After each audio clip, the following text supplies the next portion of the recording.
very important activity here at DTU. Is a beginning of a future for DTU as a university, but also a future, a new, so to say, leg of development for the center in itself. Silvia started here 8 years ago. She came as a postdoc, joining one of our very important European projects, which was the Human Brain Project.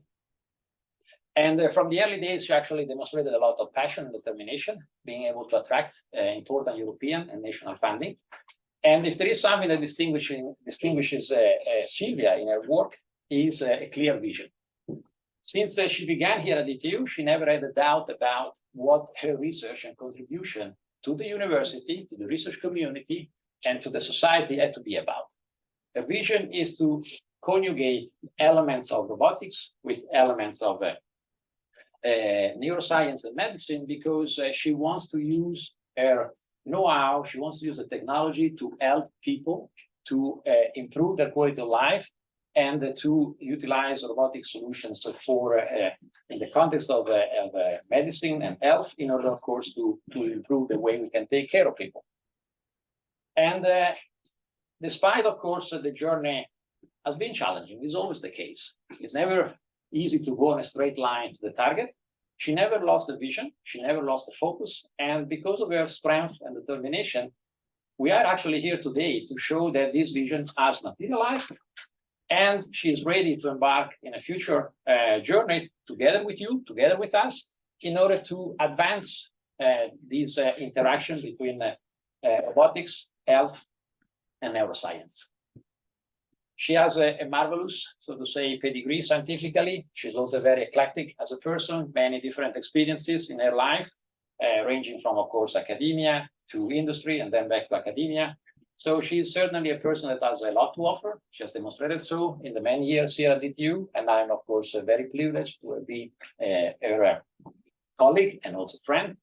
And I'm sure that today we will have a lot to learn and a lot to see. She has organized a very good program where there will be interactions between talks and demos to actually see that, as we like to say here at DTU, the science must materialize in tangible outcomes, because, of course, we need to prove to the people out there that there is the necessity to actually bring new technology to the sector.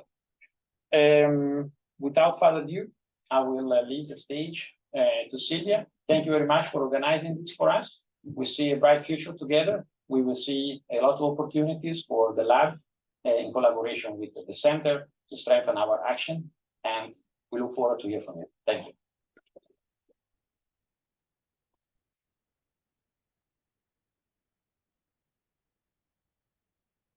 Thank you, Roberto. I'm able to say, No. I can expect your words, but you're always surprising me. Thank you. So thanks everybody to be here. It's so nice to see so many known and some unknown faces. For today, as Roberto said, I hope I have prepared an exciting program. For sure, we have 4 exciting talks from 4 speakers, 1 from Denmark and 3 international speakers. And then we will have at 11 o'clock live exhibitions, and in between some coffee and breaks and networking possibilities. Hope you can enjoy all of this. So let's start, but before of course, I have to, yeah. Okay.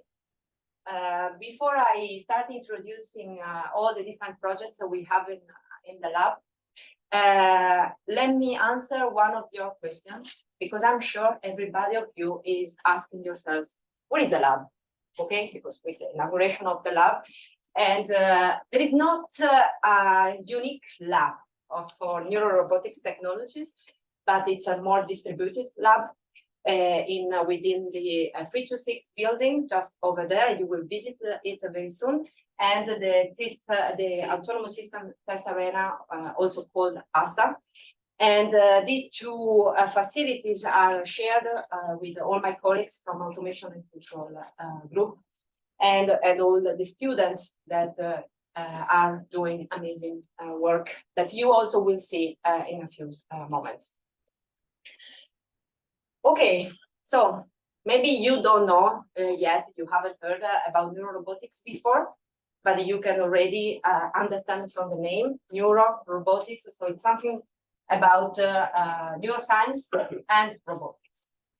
And it's a very interdisciplinary field. We take know-how from different fields, not only neuroscience and robotics, but also other ones. And all of the know-how conveys into what we say engineering science. And in the end, I'm a roboticist, and so I belong to the engineering world. And my scope and the vision of my lab is to build biosphere control systems and neuromorphic devices that can be embedded into systems or artifacts to make them autonomous and collaborative with humans and other living systems. So in order to do this, we take inspiration from biology. We look at biological systems, such as the little mouse here, and but okay, dogs and cats and whatever you want, spiders, and take the vision of how they are and they interact with the world. We can build artifacts that are called biomimetic artifacts to use them to test hypotheses and replicate behaviors. Of course, we need neuroscientists, because neuroscientists are those who make experiments, take the data, and can give them to computational neuroscientists who make, they develop the theory, and this theory is what we use then for creating our brain models, and these brain models are then embedded into the neuromorphic devices that are embodied in the system. So we close the loop. Acknowledgements.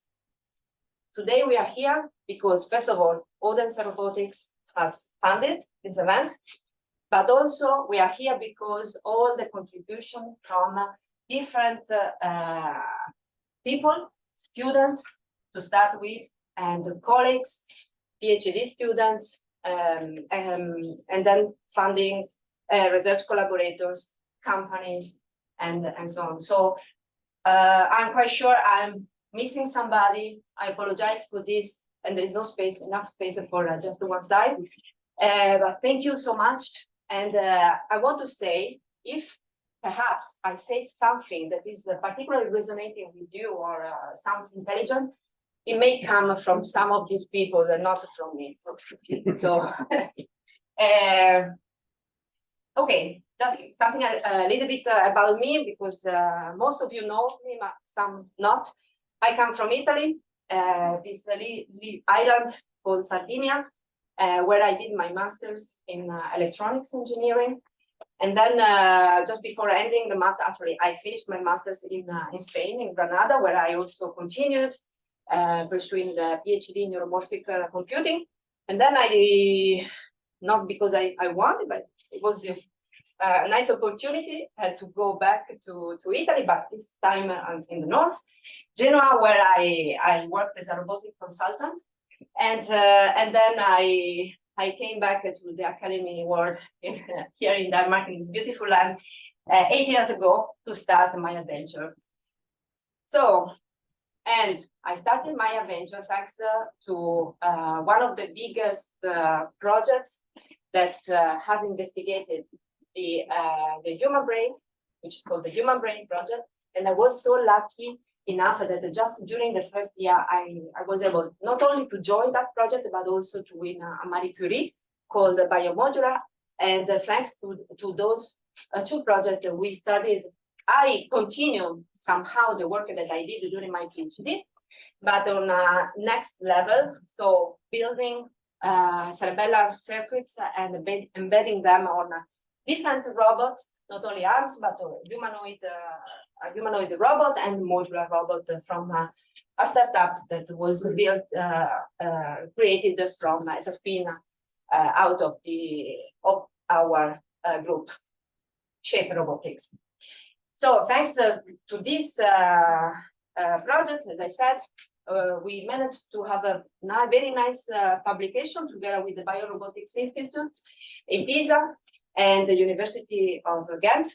And what we wanted to demonstrate is not only the role of the cerebellum, the human cerebellum, for controlling the movements, both for arm motions and adaptive locomotion, but also to show that in robotics we can achieve online learning adaptation in a more complex environment, and these movements can be coordinated and accurate at the same time. Of course, what you see here is in simulation. It's far away from the real world, but for me, it was again a step closer to the complex world that is surrounding us. Okay, but then we had to work harder, not to demonstrate that this could work in real robots. We are coming there, but now I want to answer another question that you may have, which is, yeah, especially company people from companies will think, why the brain? Why do we need the brain? I mean, we are engineers. We can do whatever we want without brain models, right? Yes, that's true. But I'm sure that everybody of you is using AI or thinking about AI, because given the complexity of this world to be modeled in order to use it with our artifacts, we need something more than the complex traditional control methods. Of course, I'm not excluding them, but it's the combination of them together with AI. And AI, what is AI? In the end, it's an inspiration about the brain.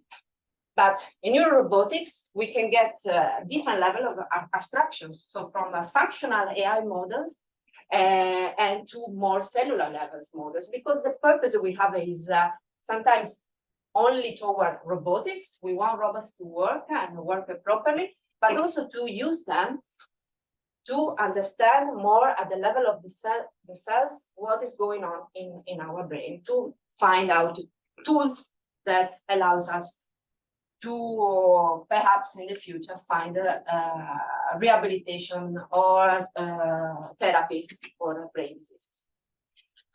Okay, but in particular, the brain is important because it's what we have to make movements.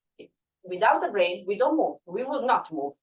And so the body needs the brain, but also the brain needs the body. The question is, how do we understand the brain, how the brain control movement? The answer is still very poorly. And that's why we are continuing, making a huge effort toward this. And that's why, for me, at least, one of the keys is to combine this know-how from different experts. So the mission of the lab is to benefit society by using different technologies, such as one of the most advanced technologies right now for representing brain neural circuits, which are called neuromorphic devices, chip sensors and chips, in order to make autonomous, collaborative, and assistive robotics. And by doing this, then we hope to accelerate also breakthroughs in other fields, medicine, neuroscience, and computing. So in the labs, we have two main paths, research paths. One is dedicated to brain mechanisms, and one is dedicated to collaborative autonomous systems. They're not separated. I said separated, but they are, however, integrated with them. And because, as I said just earlier, we need systems to reveal the brain mechanisms, but also we need the brain mechanisms to make the system working in the way we want. Of course, connecting brains and bodies is the path towards satisfying the needs from the societies, and by providing services such as, for example, by using one of the robots that we have in the lab called the Remora, which is an autonomous marine system. We can have this robot offshore, making surveillance, maintenance, without the need of human intervention. Hopefully, we are not yet there, but so still the path is quite long. But we are hopefully getting there very, very soon in the future. What I must say, one of the ultimate challenge is embodiment. So how, okay, we do really this connection of brain and body. Maybe you will disagree with me, maybe not, but I try to convince you that, okay, if I put brain and the body together, it's a good start, but I cannot forget that these artifacts or these embodied brain bodies, so I need to work in the real world, which is so complex, given infinite dimensions and uncertain. So all rely on sensing and the actuation, and it relies also on the specific purpose and objectives we want to achieve. So given all of this together is the ultimate challenge. But we cannot just try to solve everything together. We need to step by step solve each little issue. But if we do this, then we have what do we say, embodied AI. So systems, embodied systems that are able to learn, reason, interact in different contexts and through different sensory inputs and physical, by acting physically in the environment. Before I said, in neurorobotics, we try to make functional AI, but also cellular level AI. Both approaches are exactly the same, but of course, I said the purpose of by using type 1, which is functional models, and type 2, cellular level models, is more understanding the brain or not. In any case, the goal is to go toward type 2, because then if we achieve to have a cellular level models, we are done. We don't need the functional level models. What is the problem there? We have a big issue because the more detailed models we build, the more computational efforts are needed, and still current technologies, hardware are not prepared for that. They're coming, as I said, these advanced neuromorphic devices, but not yet fully commercially available. But yes, we need them to allow computational power for real-time operations. And of course, still cellular level models are on the way. We are very far away from getting a biological realistic neural models, but at least we are trying. So an example of embodied intelligence we have achieved in the lab is the first one on the left. It was actually an experiment made in Assoc that you will visit soon after the presentations. And it's about using the Remora robot, and the robot is trying to follow a target by only using a cerebellum for learning noun dynamics. And of course, there is a controller for ensuring, a classic controller for ensuring stability. And the most important was fact to demonstrate that you can also see in this other video, where the difference is given by a cellular level AI. They use a similar approach in terms of control systems. So the main important factor is that both of them are achieving a smoother tracking, faster tracking, and disturbance rejection. I think it was a second repetition, so I will move. Otherwise, feel free also to stop me and ask questions in case you want. So this video right now was without the cerebellum, and this one is with the cerebellum. So you can see it's faster, and especially at the end, you will see how it's correcting better the track.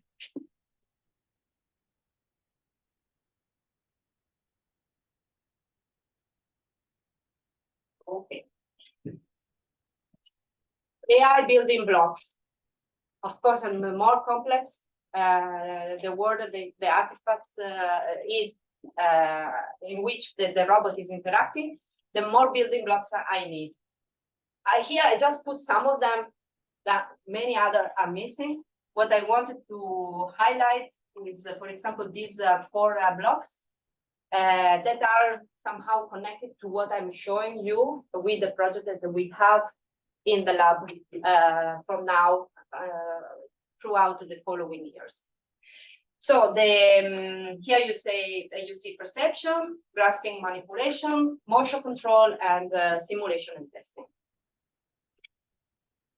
Just the last input about cellular level AI. What we are using these cellular level AI circuits is also to reproduce some tests that are normally done, carried out with the patients or subjects with the diseases. For example, in this case, by cerebellar ataxia patient, to see if the robot that is controlled by cerebellum is able to correct the movement or not. So the closer we get there, the better, because it means that our cerebellum is working, but also we can reveal the role of the cerebellum.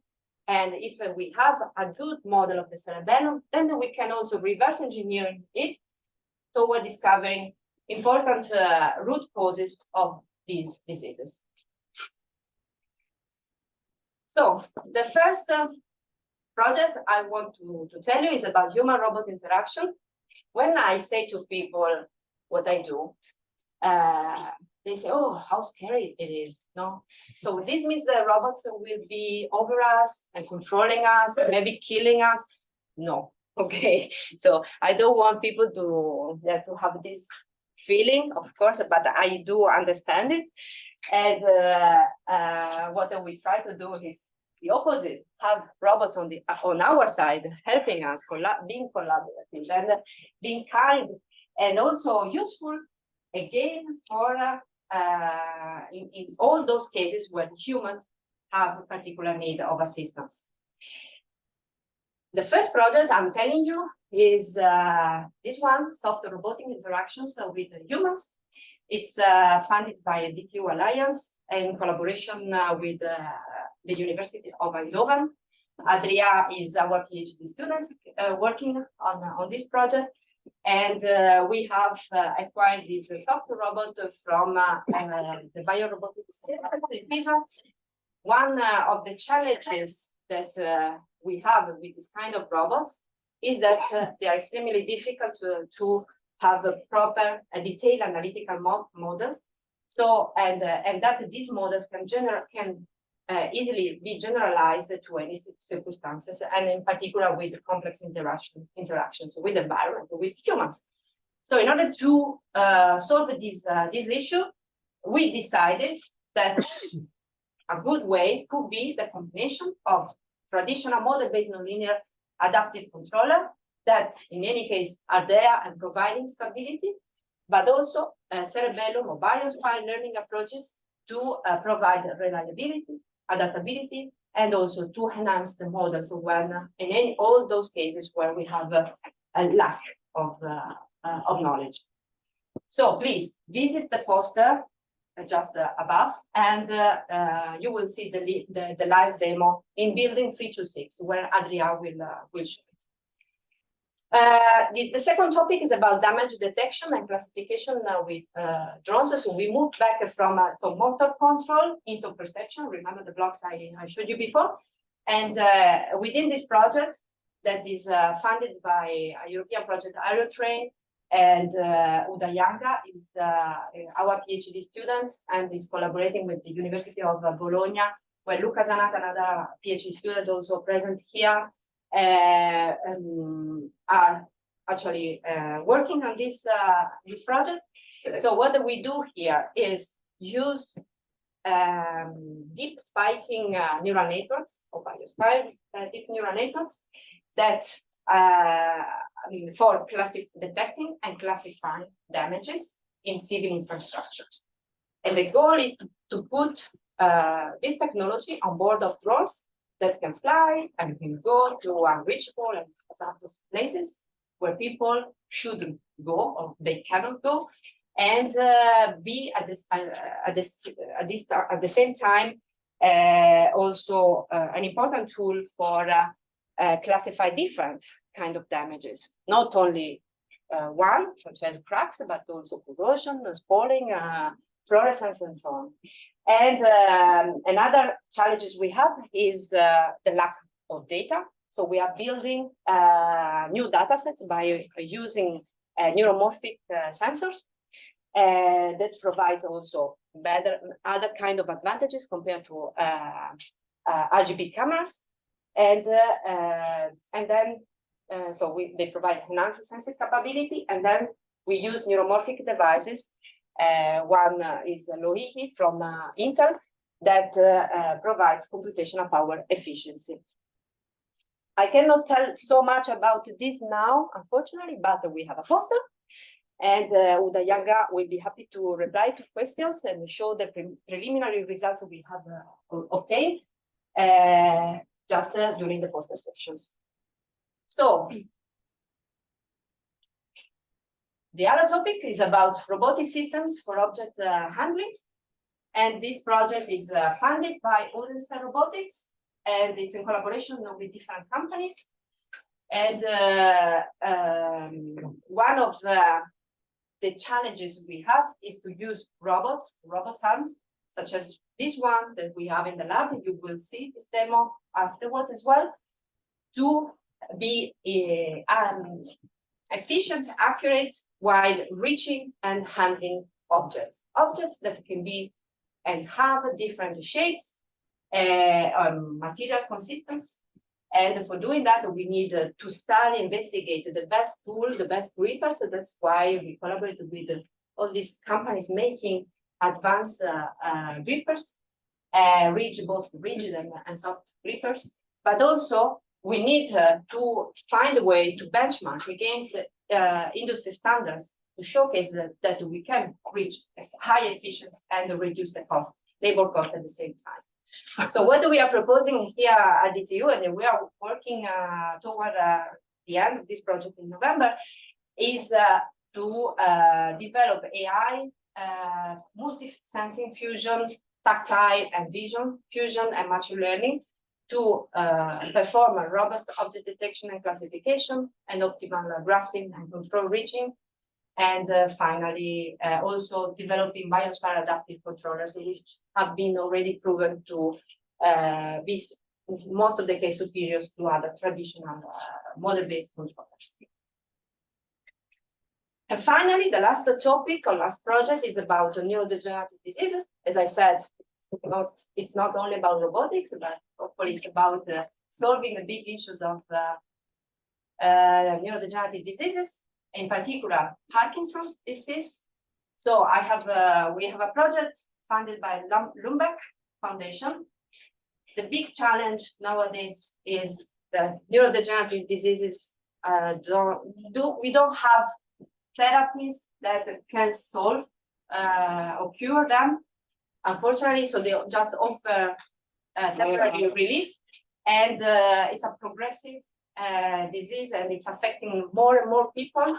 So I will not say what is the expected incidence in the few coming years, which is a bit scary, but there are many people working on that. And in the lab, we are trying to provide a new view how to solve these challenges by using robots for rehabilitation, but also by using neuromuscular skeletal modeling, so digital twins, to replicate, to have personalized models of the patient and the disease, and try to find out how we can make an earlier diagnosis, which is missing, and also offer doctors, clinicians, standardized protocols for understanding better what is going on in each single patient. Because the problem with this disease is also that are not it's not the same. The symptoms are not the same for everybody.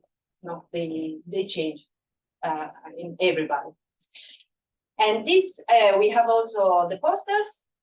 So you're very welcome to visit the posters and ask questions. And with this, I say that we are willing to collaborate more and more. So all in all of these topics. So you are very, very welcome to contact, reach out to me or any of my collaborators in the lab. And thanks. And if you have, maybe we have time, I don't know, no time for questions, but I will be here. So thank you.